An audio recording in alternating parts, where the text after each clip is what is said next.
Hi everybody, and welcome back to our next session, which is another one provided by Homestart in Suffolk. Thanks again to Homestart for this. And the subject of this one is play-based activity for parents. And I think we're about to see some good sessions here for activities for different for children of different ages. So without further ado, I will hand over to Tracy Clark and Lou Harris, who are taking this session. Hi, Tracy and Lou. Hello. Hi, Brad. Hi, how you doing? Good, thank you. Good. I'll leave it with you then, and I'll speak to you again at the end. Wonderful. Thank you, Brad. Thank you. So yes, as Brad said, my name is Tracy and this is my colleague Lou. We are both family support coordinators for Homestart in Suffolk. If any of you have come on recently and haven't seen the last lot, Homestart is a charity and across Suffolk, and we support over 500 families a year through a variety of means, including home visiting, phone support and group support. Families who have a variety of needs come to us sometimes in moments of crisis, and our volunteers are there to support them. As I said, we also run groups. These are happening every day, including cooking, mother and baby groups, and a support group for parents with children with additional needs. So as part of that, we do quite a lot of play activities. So today we're going to show you some really simple play activities that can be done using a whole variety of things that you'd find around the home. Parenting can be very challenging and tiring, as well as really enjoyable, but it can be really hard to find just a few minutes a break in a day, especially if you've got little ones running around and they're not in school. Just having even 5 minutes to sit down, have a cup of tea and take a breath can be really hard. So we've put together a few ideas that can help parents to find that time just for themselves. And it's really important time to recharge those batteries, to take stock of what's going on. So it's really important for emotional well-being to take that time. And it's also really good for the children as well. So they're developing their independent skills, their imagination. So no one should feel guilty about needing that time and taking that time. So hopefully some of our ideas will be useful. We have, as I said, we've put together everything that we show you today is very homemade. We're not Blue Peter here, so it's all homemade and it's using things around the home. In fact, a lot of the stuff I'm going to show you has actually been made by my daughter, so it is very basic and very hands-on. But we're hoping from it you'll be able to think, yeah, I can do that. I can find those things and I can do that with my children. Often I say it's quite useful to have kind of a box of things, like an independent play box that you put away, and when you need that time, you can go rifling through it and just produce something, so you haven't got to spend ages beforehand thinking about it. Using things that are readily available around the house is a free, cheap way of doing things, but also it means that children later on will start experiencing and investigating those things for themselves and might start to use them in different ways without you having to make those suggestions. So it's really important. Lou's going to talk to you a bit about preparing for activities, and then we'll share some ideas. Yeah, so as Tracy was saying, it's okay to sort of take some time to supervise your child whilst they're playing with these. Some of them are quite good. They might occupy them for, long enough for you to have a cup of tea and a biscuit, which is needed quite often, especially with little ones. So you might want to sort of set it up with them, get them involved in making some of the play activities together. Some of them you can get the little ones involved, and then you might have to do a little bit of role modeling.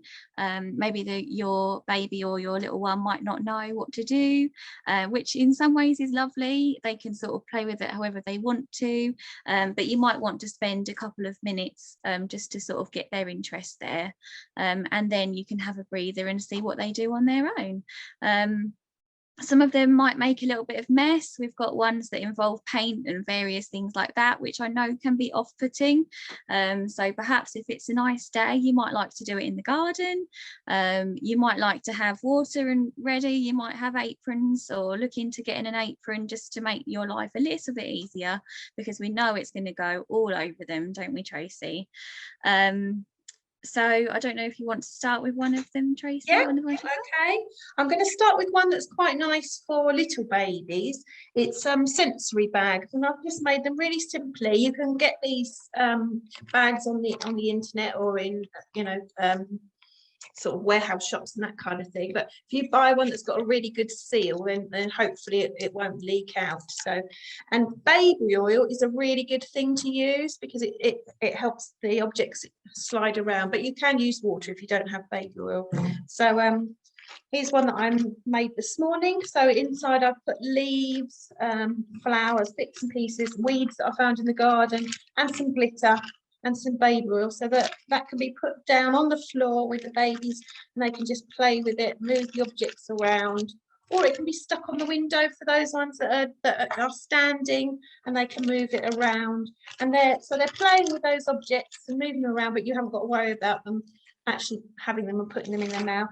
Other ideas, some coloured rice, that's just rice and food colouring in there, and obviously you get the noise going on there as well.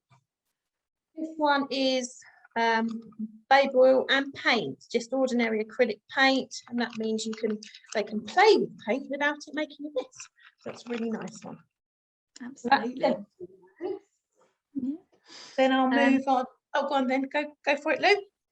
Another one I was going to share whilst we're talking about paint and rice and food colouring is you might choose to do some sort of small world play where you could use things like old bed sheets that you don't want anymore, especially if they're vibrant colours, perhaps some yellow, perhaps that could be sand or green for grass, etc.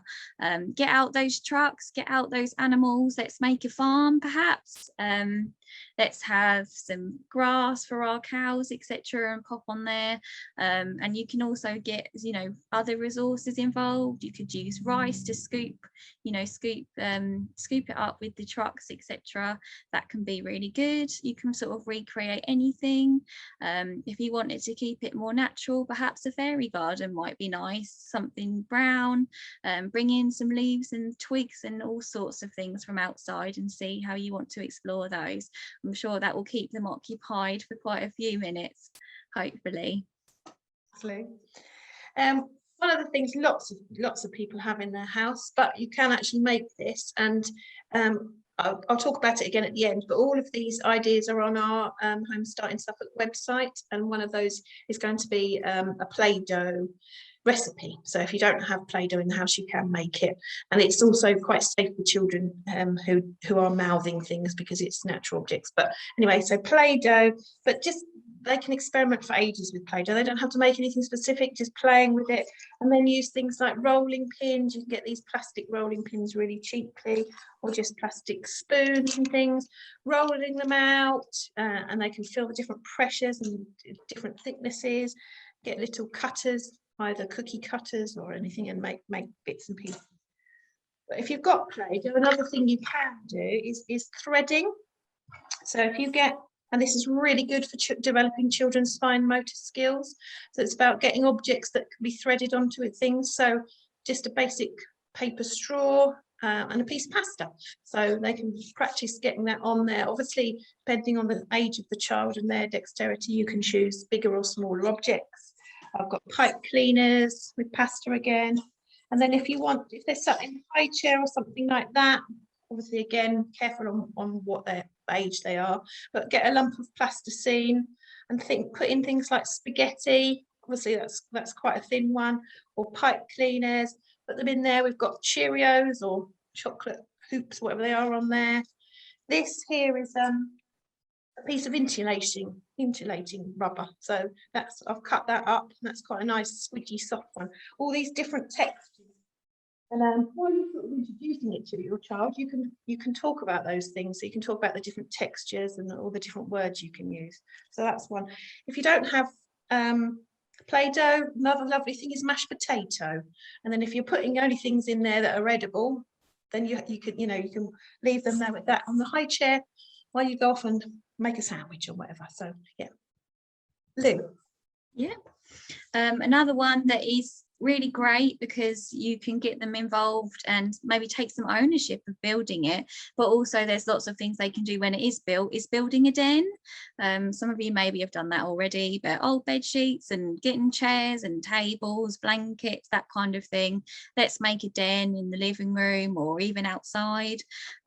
Lots and lots of fun, very exciting. You can make it bigger or smaller depending on how old your child is, and that's half of the fun there, just by building it. But then it's thinking about what can we do inside our den. So perhaps you've got a little one who doesn't particularly enjoy stories, but they might enjoy a story if it's inside the den, or maybe they'd like to try shining some lights and seeing how that works. Having snack time in there, maybe anything like that. Taking teddies in there and having a picnic. That can really sort of give you some time to have a 5 minutes breather to yourself, because they will absolutely love being in this place that they've sort of taken ownership of and built on their own. Thank you, Lou.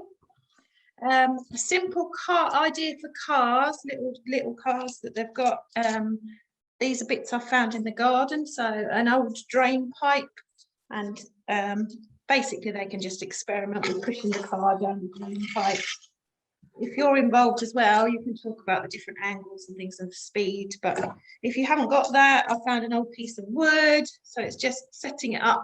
Obviously careful with the wood with splinters, but if that's a garden activity.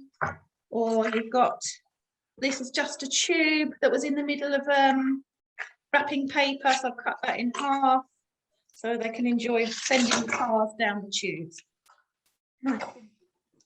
This one can be tailored to what age of child you have, so it's looking at colours and colour matching. So it can start with a really simple thing, so just find a piece of coloured card or paper, and can the child go around the house or around the garden and find things that are that colour and put them on the side, so they can, they can spend quite a few minutes going around the house trying to find things, and obviously you can change the colour. You can then extend that using paint cards that you get from like B&Q and places like that, and others are available. So I've cut one up, paint strip, and put them down. So I chose sort of the natural colours and used little sticky pads and put them on there, and then the children can go out either outside or inside. It's a nice one to do out actually in the garden, or you can take it with you if you're going on a walk to keep them entertained on a walk, and they try and find natural objects that match that colour. And if your children are a bit older, or they're really clever, you can just get one that's the different shades, so that you try and find natural ones, browns, greens. Can they find an object of the different tones, the different shades? Or you can go for a really nice bright one. Can they find their toys that match the colours? So you can do that depending on their age. You got any more, Lou? I have, yes. I was thinking, I'm sure with sort of being in lockdown and having lots of online deliveries, we aren't short of cardboard boxes. So cardboard boxes are, I'm sure you've experienced, something that children are fascinated in, and that you can absolutely use in terms of their play. Maybe they might like to make a robot if they're a bit younger. If you've got plenty of them, how about making a kitchen and making an oven, and maybe thinking about what you can add to the cardboard to make the hobs, for example, colouring in some paper, or cutting out a door to a washing machine, that kind of thing.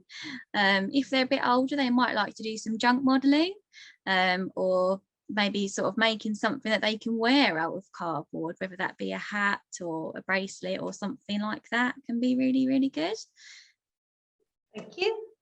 I think we're getting fairly close to the end of time, but I will quickly show you these because these are some of my favourite and my children's favourite. So talking about sort of archaeological digs, so just getting sand or mud from the garden and burying objects in them, and they have to dig away just with a spoon or with a little spade and try and dig out. We had dinosaurs, but I can't find them, so little characters or something like that. So they're digging away trying to find them.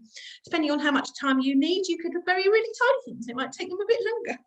Or you can use a magnet, and can they find the metal things within that? It's not working now. So the metal things in there, or And the children love, and it can entertain them for quite a long time. Freeze, get a bowl of water and freeze inside some little characters I've got in there, some sea creatures. And then they have to, it's a good one for it on a hot sunny day outside, and they have to dig away and try and retrieve the characters inside. That's a good fun one, and one to keep them cool in the summer. So thank you very much for listening. We hope you've enjoyed it. All these ideas and many more are on our website, which is homestartinsuffolk.org. If you look under accessing support and play ideas, there's loads of ideas on there, and we're going to be adding to those as we go along. So please do have a look, and if you're interested in groups, it's all on there as well. But you know, take that time, just take 5 minutes breath, have a cup of tea, put your feet up for 5 minutes, and let the children experience and investigate things on their own. So thank you very much. Thank you.